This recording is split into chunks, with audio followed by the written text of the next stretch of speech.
Hi, everyone. It's Andrew Fazekas, the Night Sky Guy. Welcome to this week's show for February 15th, 2021. I hope you're doing well. This week is a busy week. We've got, of course, the big news, Mars in our skies, and we're visiting Mars as well with, of course, 3 missions. And this week is the granddaddy of all missions, NASA's Perseverance rover. But before that happens, there's a lot of things in the night sky this week, and I'm so happy you can join me. I've got the chat room open. I'm looking at you guys right now. That's right. Alma's saying this is going to be a very special week. Can't wait for 2/18. That's when the Perseverance rover will be landing. Ron likes my beats. Thanks a lot. And hello to Catherine as well. So this is very, very interesting. We've got a whole bunch of things. So why don't we dive right in? So here we are. Again, welcome. We've got the sky set up for February 15th, 2021. Of course, the sky in terms of constellations and stars pretty much is the same throughout the week. The only big difference is, of course, is the moon traveling in front of the constellations, and that creates different things that you can see clearly in terms of the timing or the moon pointing the way to certain things. So here you can see the crescent moon, the waxing crescent moon is visible in the southwest sky on February 15th. If you're watching this on Monday, the 15th, that is where the moon is located currently.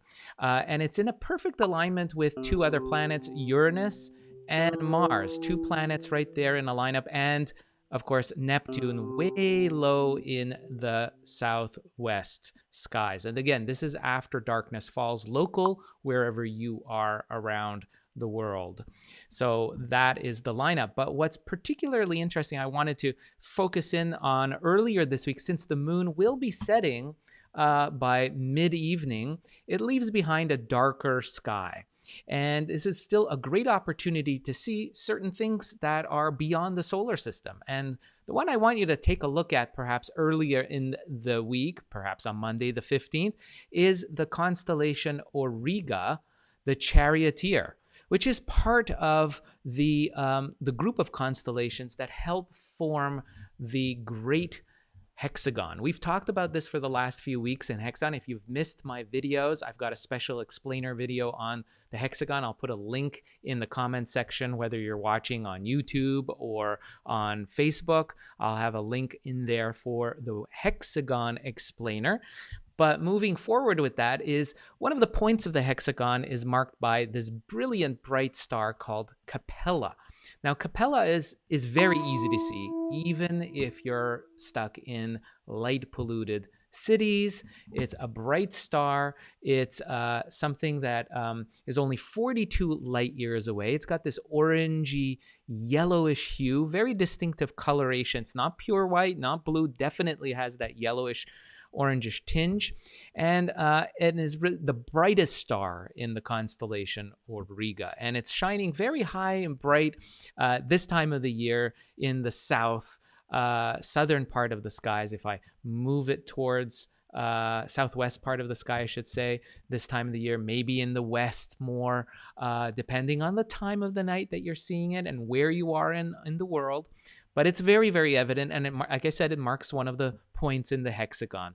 Now, what's interesting, if we zoom in, you'll notice that the constellation itself kind of has a kind of little house, a childlike house kind of pattern to it. So you can see here the top star here, and then there's another star here, and then you've got Capella, marks off kind of a typical top of a house, like a childlike drawing of a house.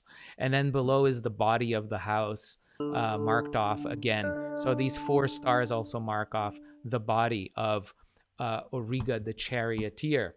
Now, what's very interesting, I'm going to try to show these very interesting objects. Now, they're inside this constellation Auriga, inside this house-like design. There are a number of clusterings of stars, associations of stars. And this is really what's really, one of them is particularly interesting.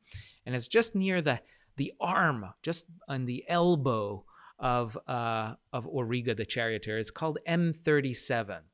M37 is a beautiful open cluster. And I'm going to show you what it looks like. I'm going to bring up a nice photograph of it. This is a photograph of M37, an open cluster in Auriga. I want you to try to see if you can find it. It's something that's particularly really easy to see with binoculars. Small telescope will bring a view more similar to what you're seeing here. Of course, this is a long exposure photograph. It kind of goes into a little bit more depth and showing more of the stars. But there are a few dozen stars that are visible to a small telescope, and even binoculars shows it. And it really is a beautiful open cluster. It's Messier. It's on the Messier list, which is 110 of the most amazing deep sky objects that are visible to backyard sky watchers. And I highly recommend M37. It's really easy to see.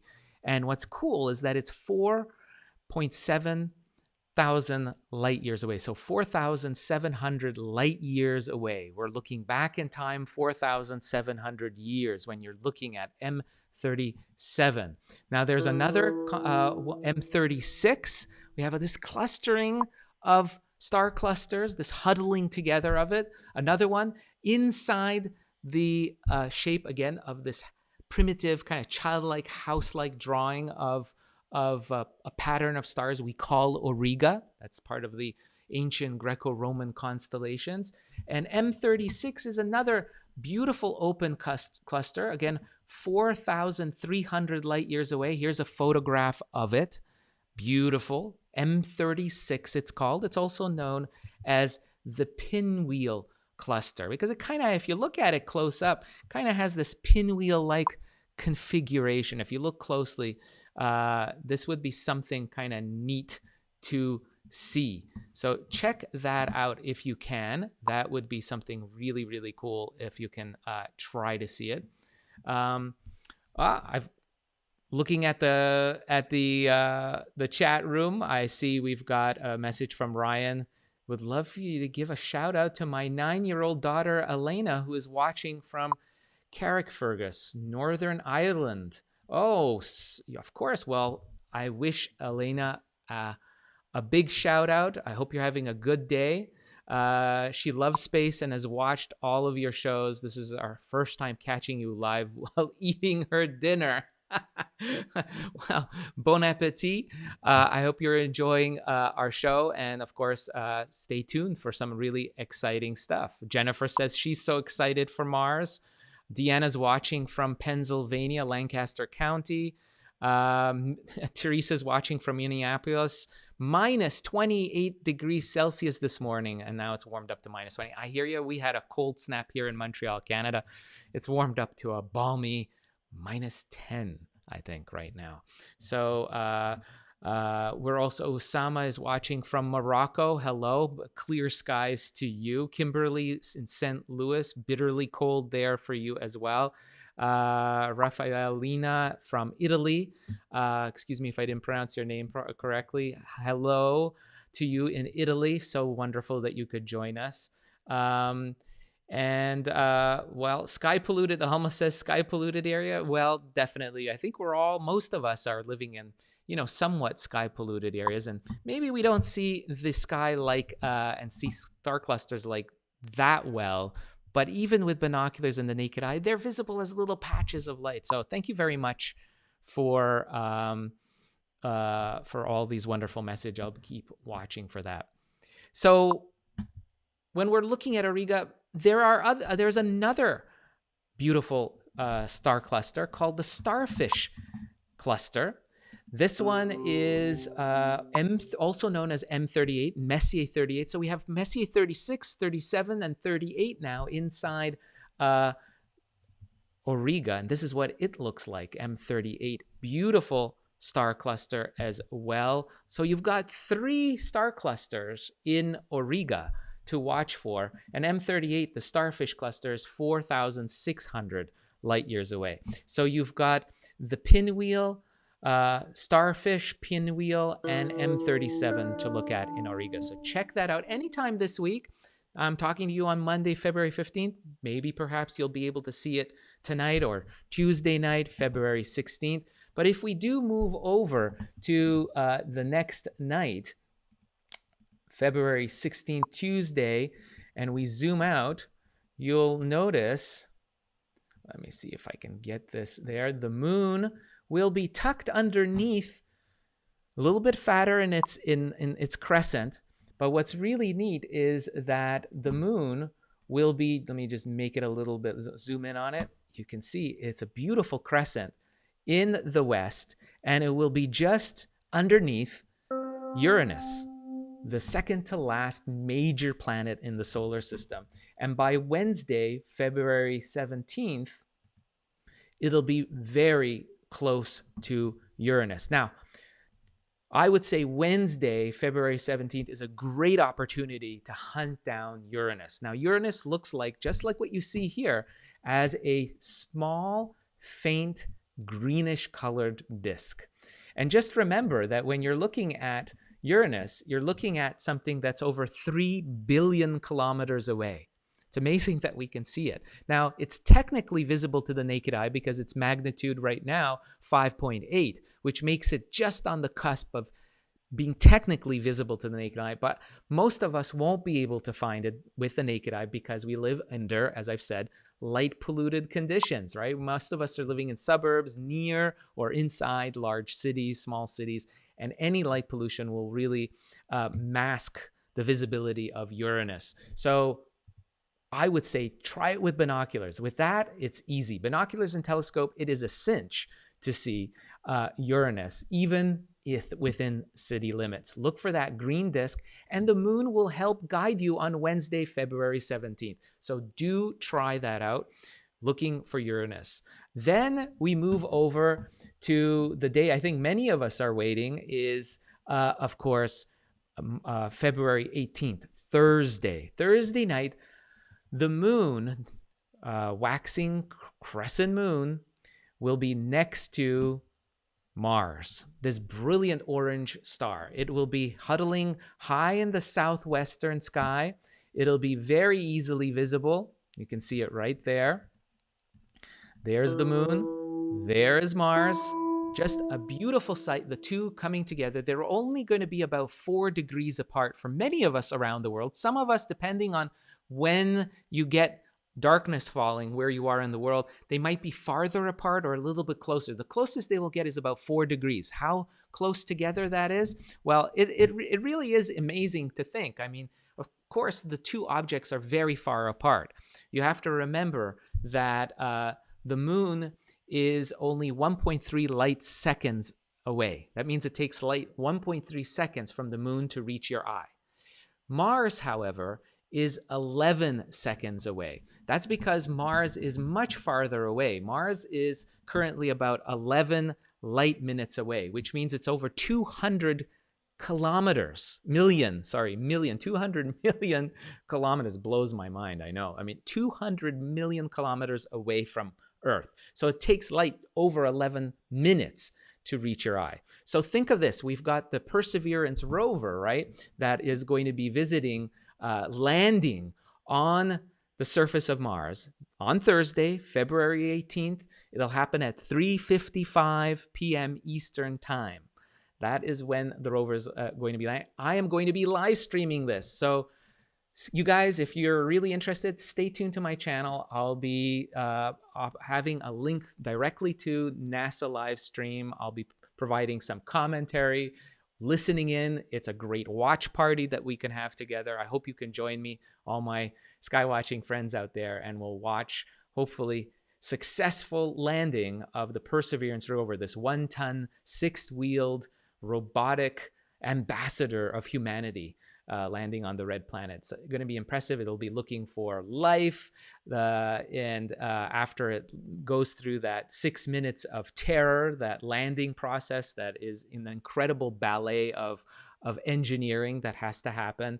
And if it lands successfully on the surface, it'll start an amazing, lengthy exploration, a journey of looking at life, evidence of life on Mars, testing out new technology like a helicopter drone, and also being able to make oxygen out of the atmosphere. We'll be testing that. Some really, really cool things. So stay tuned on February 18th.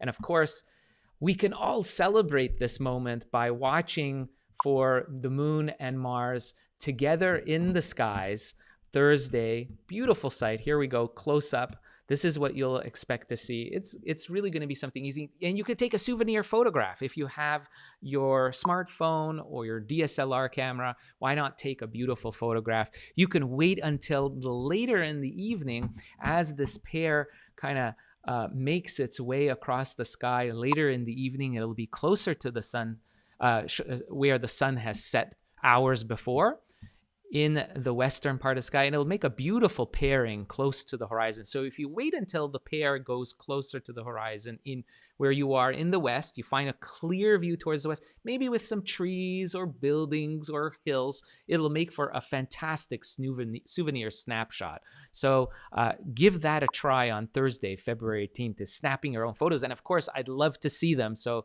please do share them on my Facebook page. I'll definitely share a selection of those, some of the nicer ones, I guess. The ones that really catch my eye, I'll try to share that with all of you guys. So do stay tuned to that. So that's Thursday, really, really cool. And then we move over to the end of the week. Perhaps by Friday and Saturday, we'll have the moon positioning itself close to the Hyades cluster, in basically the face of Taurus, the bull constellation. So you've got the beautiful quarter moon that's officially happening on Thursday. It'll also be at apogee, by the way, on Thursday. So when the moon and Mars are together, the moon will be officially at its most distance from Earth. Actually, it doesn't have a circular orbit, the moon does. It has a squashed elliptical orbit. So there are times when the moon is a little bit farther away. And that is when it's on Thursday, it will be at its farthest at over 404,000 kilometers away from Earth. So it's slightly farther away. The moon will be at what we call apogee on Thursday. And so on Friday, just after that, after it's reached its quarter phase, after it reaches apogee, it will be positioned in Taurus, the bull constellation. And you'll be able to watch on Saturday as well, when the moon will be wedged in the two horns of Taurus, the bull, and will be just above the V-shaped pattern of stars we call the Hyades cluster. So do check that out. It's a really beautiful site, and that is going to be on Friday, Saturday, and into Sunday for some of you as well. I'll post sky charts for all of this on my timeline. So whether you're watching on Facebook or YouTube, you'll see links there. And of course, on Instagram, I'll be taking snapshots of the sky charts as well. So with that, thank you so much for joining in. Of course, if you like this video, make sure you hit that subscribe button. Make sure you also hit the notification and the like as well. Give me a like for this video as well. I hope you're going to stay safe and healthy, and you get some, of course, some good chances to view. And as I always wish all of you, of course, clear skies. Until next week. Bye-bye.